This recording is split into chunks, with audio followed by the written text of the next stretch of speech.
Hi, I'm Dr. Morgan Camp, and I want to talk to you today about natural healing methods, natural healing techniques, which can make you stronger, can help you have a stronger immunity, stronger immune system, and more resistance to infections of all kinds. As many of you may know, I'm a physician, I'm an MD. I've spent my life studying and learning in functional and integrative medicine. My specialty's been in nervous system disorders, mood disorders. I've also worked a lot with chronic infections and immune system disorders. I myself struggled with chronic viral infections, chronic parasitic infections, even chronic brain infections with Lyme and other infections for decades. And now I am completely cured, and I've learned a lot in that process. Um, and I want to, there's so many misconceptions right now. So I really would like you guys to listen close, listen to what I have to say. And if any of this strikes a chord with any of you, please let me know. We can produce more information around this. We're even considering producing a course based on this material, as it's so much needed in our time. And all this is based on solid research. So today I wanted to give you a little history lesson. So we all know Dr. Pasteur. So I'm going to start with that. So I'm going to go back in time. I'm going to tell you a little bit about different theories of infections and how we can become more resilient to infections. I give you a few different perspectives and give you a few different studies, and also provide you with some information on what we're learning from COVID-19 and the susceptibilities of people who are being affected more, who are getting more infections, and the patients who are dying and having serious illnesses in ICUs from COVID-19. So here I go. And yeah, again, listen closely. If you have any questions, please let me know. And please share this with as many people as you possibly can, so that we can get this information out there. We are not predetermined to die from any virus. We have a choice. We have a choice to change our life. We have a choice to change our health. We have a choice to be healthy now. If we become healthy, we become more resilient to infections. We become more resilient to all types of disease. So I would like to work, and it's been my life passion, to help you find ways to become healthier, to become stronger, and to live more fulfilling lives. Right now, there's so much misinformation, so much fear and anxiety in the world about coronavirus, that we're all poor little victims, and somehow this outside agent is going to come take us away, when in fact we all have power over ourselves. We all have a choice to become stronger and more resilient. And we have the information now. There are powers that be that do not want you to have this information. There are powers that be that want to sell you an unproven vaccination to cure this. There are powers that be that are working on drugs right now that are unproven, with likely many side effects, to cure something, when in fact we know how to prevent this. We know how to make you stronger. And this is based on solid science. So I would really like to hone that in and let everyone know that we have an opportunity and a chance to heal. We have an opportunity to grow and evolve through this process. And I'm going to lay out a few steps for you on how we can do it. Okay.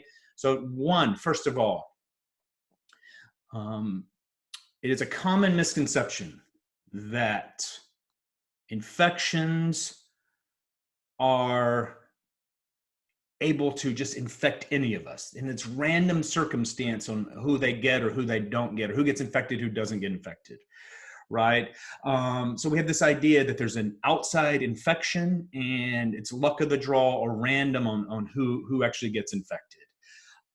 When in fact, if we go back in time, we can see that this is not the case. So I want to give you a little history lesson first. So Dr. Pasteur, as many of you may know, pasteurization comes from Dr. Pasteur. Pasteurization is the killing of bacteria like in milk to make it supposedly safer. Pasteur had a colleague, and the colleague's name, let me make sure I don't butcher this. He's a Russian scientist, Dr. Mechnikov. I got that right? Yeah. Dr. Mechnikov. Dr. Mechnikov was a colleague of Dr. Pasteur. Dr. Mechnikov was a Russian scientist.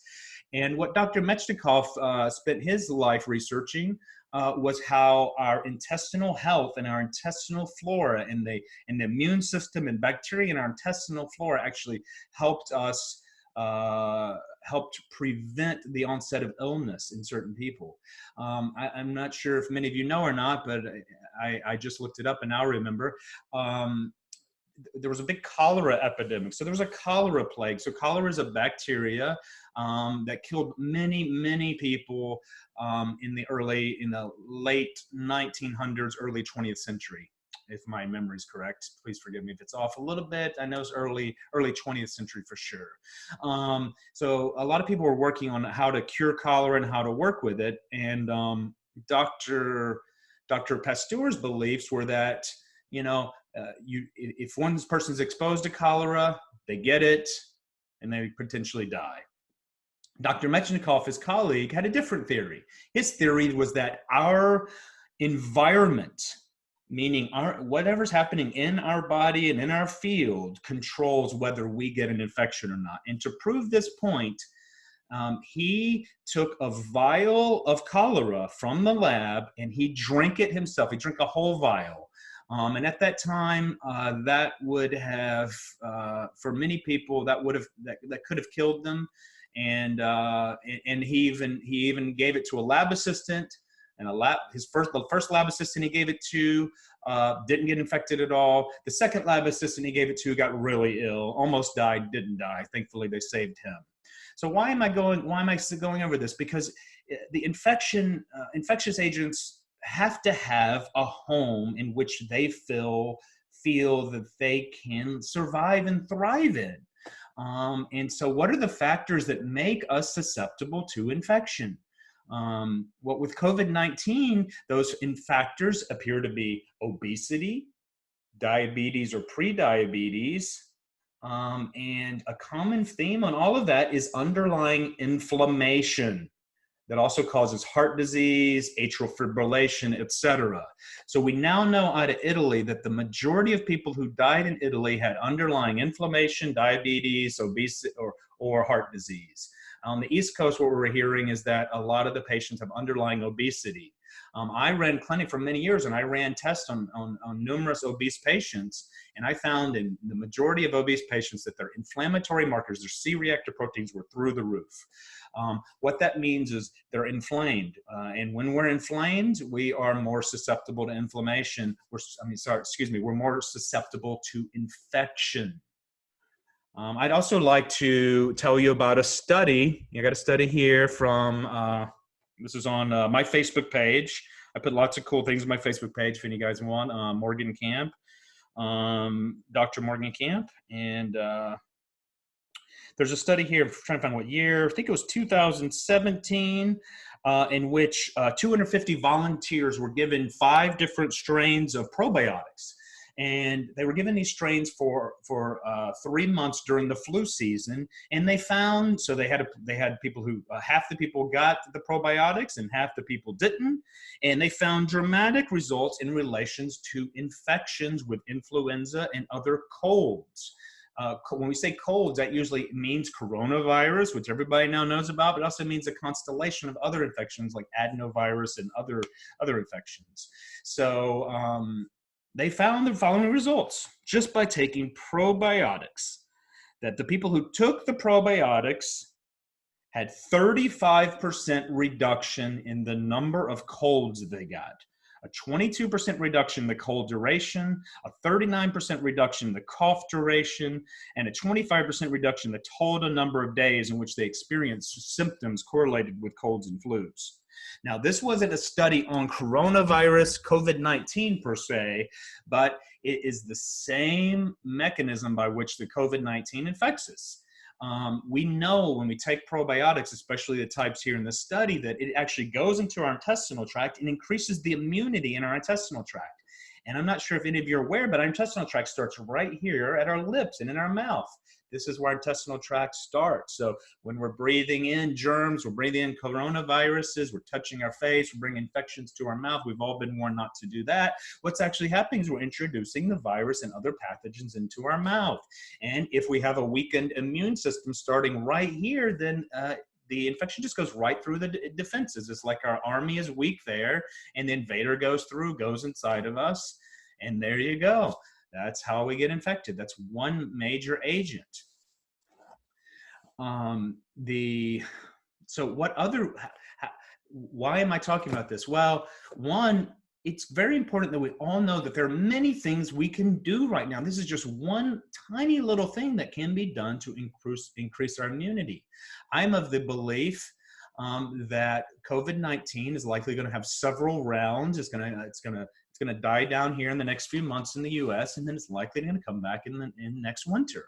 So we now have an amazing opportunity, all of us, each of us, every one of us out there. You have the opportunity to get healthier now, to lower inflammation, to get healthier, to raise your immune system. And it's a lot, there are so many ways we can do that. And it's a lot more than just taking a supplement. This study, I talked about giving a probiotic, but there's a lot more things we can do. We all need to work on our diet. We all need to work on getting more vitamins and nutrients into our body via whole foods, via organic vegetables. There is good rationale for taking nutrients and supplements. And despite the fact there are a lot of studies, I want to also point out to you guys, there are so many studies right now saying that this supplement doesn't work, that supplement doesn't work. Every time you see that study, I want you to ask one question: who paid for that study?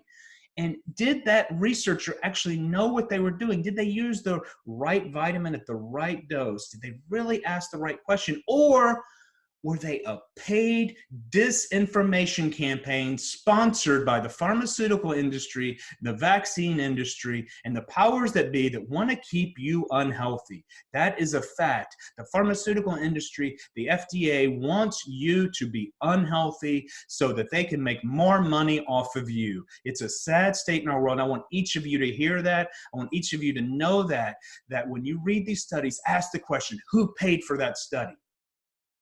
I challenge you. There's so many good studies. I've been in the natural health field now for 20 years, and the disinformation campaign that is out there now is stronger than I have ever seen it before. It is very hard to find good sources of information now. I empathize with all of you who struggle to know what to take and how to take things. There's so much misinformation now. And there is no other reason for it that I can imagine than it must be a paid disinformation campaign with the entire goal of keeping you under the thumb of someone else. It is now our time to rise up. It is now our time to come together. It is now our time to get healthy. And I would like to help you do that. And again, I probably rambled a little bit here, but if anything I said today struck a chord with you, if you'd like more information about anything, let me know. There's a lot on this subject that we could talk about. I could talk all day on this subject. There's so much, so much, so much. I encourage each of you to keep asking questions, to choose health, to choose expansion, and to choose love. Do not believe everything you read on the news. Do not believe this is all doom and gloom. We all have the opportunity. We all have the chance to grow. We all have the chance to evolve. We all have the chance to survive and thrive through this. Thank you for your feedback. Thank you for your comments. Thank you for your questions. And please, again, share this with as many people who you think might be interested in this information as possible. Thank you.